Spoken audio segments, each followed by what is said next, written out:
It is a feeling so common it has become nearly invisible, a quiet hum of dissatisfaction beneath the surface of a busy day.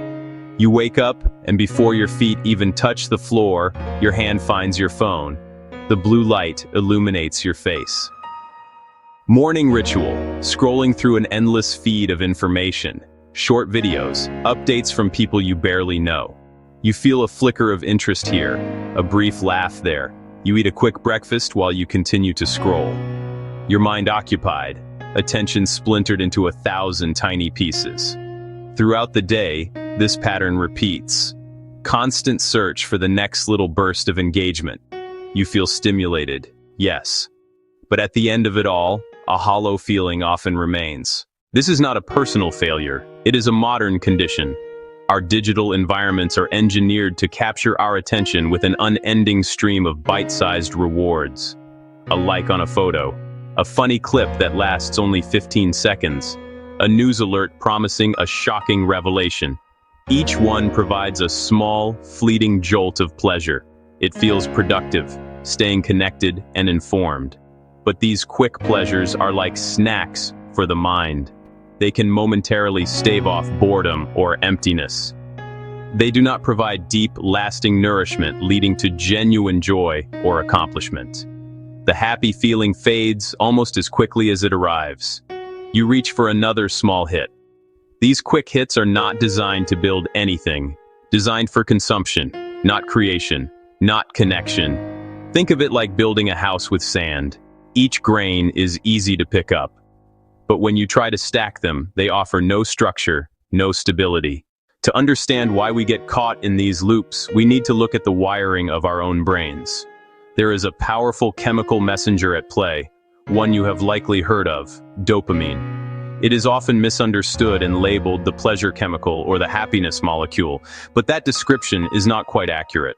Dopamine is not primarily responsible for the feeling of pleasure itself. Instead, its main role is to drive motivation. It is the chemical of wanting. It is the chemical of seeking. It is the chemical of anticipation. It is the engine that propels you to get up and pursue something your brain believes will lead to a reward. It is the nudge that gets you to act. Think of dopamine as the starting pistol for a race, not the medal at the finish line. The brain is an incredibly adaptive organ. It is constantly working to maintain a state of balance, or what scientists call homeostasis. When it is repeatedly exposed to intense stimuli, it adjusts to protect itself. Imagine walking from a dark room into bright sunlight. Your pupils constrict to reduce the amount of light hitting your retina. Your brain does something similar with neurochemicals. When you constantly bombard your reward pathways with frequent, high-intensity spikes of dopamine, junk food, video games, endless social media feeds, your brain begins to downregulate. It becomes less sensitive to dopamine's effects by reducing the number of available receptors. This process is known as tolerance, and it is the simple reason why quick pleasures eventually stop working as well as they used to. The first time you discovered a funny video creator, you might have felt a genuine rush of delight. But after watching 100 of their clips, the novelty wears off, and the delight diminishes. The same snack you craved yesterday feels less satisfying today.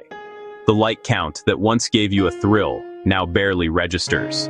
To get the same level of motivational kick or fleeting pleasure that you initially felt, you need a bigger, more intense, or more novel stimulus.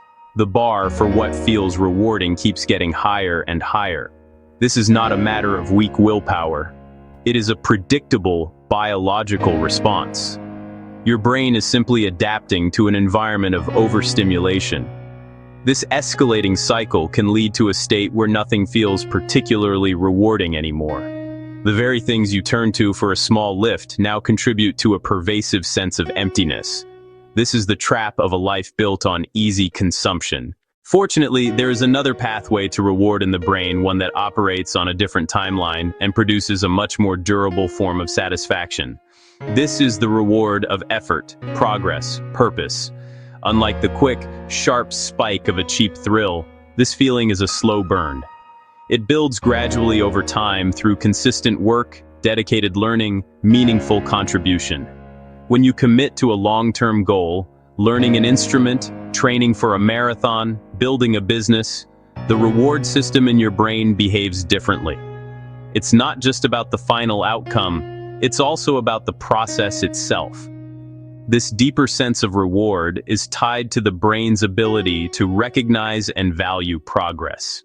As you practice a skill, your brain forms new neural connections. Each small improvement, each tiny breakthrough, provides a gentle but steady release of rewarding chemicals. This feeling is not the frenetic excitement of a dopamine rush. It is a quieter, more stable sense of competence and efficacy.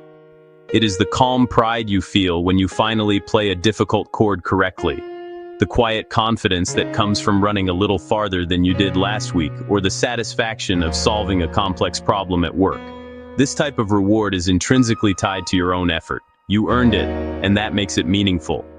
The fulfillment that comes from effort changes your brain and your self-perception for the good. Facing and overcoming challenges builds resilience. It teaches your brain that you are capable of handling difficulty, which grows your confidence in a way that passive consumption never can. The sense of accomplishment that follows hard work is not fleeting. It integrates into your identity. You are no longer just someone who consumes things. You are someone who creates, who builds, who perseveres. This feeling of agency, the knowledge that you can shape your world through your own actions, is a powerful antidote to the helplessness that often accompanies a life of distraction. Unlike the tolerance that builds from quick hits, the rewards of effort-based activities tend to grow over time. The more skilled you become at an instrument, the more joy you can derive from playing it. The more knowledge you gain in a field, the more interesting and engaging it becomes. The deeper you invest in a meaningful relationship, the more fulfilling it feels. This is because the reward is not just the external outcome, it is the internal growth. The process itself becomes a source of satisfaction. The second mindset shift is to understand that discipline creates freedom. It sounds like a contradiction, but it's a fundamental truth. The common view is that discipline is a cage. In reality, a lack of discipline is the real prison. A disciplined morning routine, for example, frees you from the chaotic scramble of indecision and distraction. By making small, consistent choices to do the hard thing first, you build self-control. This discipline frees you from the endless loop of chasing short-term urges and allows you to direct your energy toward what truly matters to you. Third, make a conscious effort to prioritize creating over consuming. Most of our modern lives are tilted heavily toward consumption. We watch shows, we scroll feeds, we listen to podcasts, we read articles. Creating something, no matter how small, engages your brain in a different, more rewarding way. The effort is higher, but the satisfaction is deeper and longer lasting. Choose one small act of creation. Write one paragraph in a journal, practice a new recipe, sketch a simple drawing, organize one corner of your home. The journey away from the empty echo of quick hits and toward the slow burn of fulfillment starts with a single small step. This is not a call to renounce all modern conveniences or simple pleasures.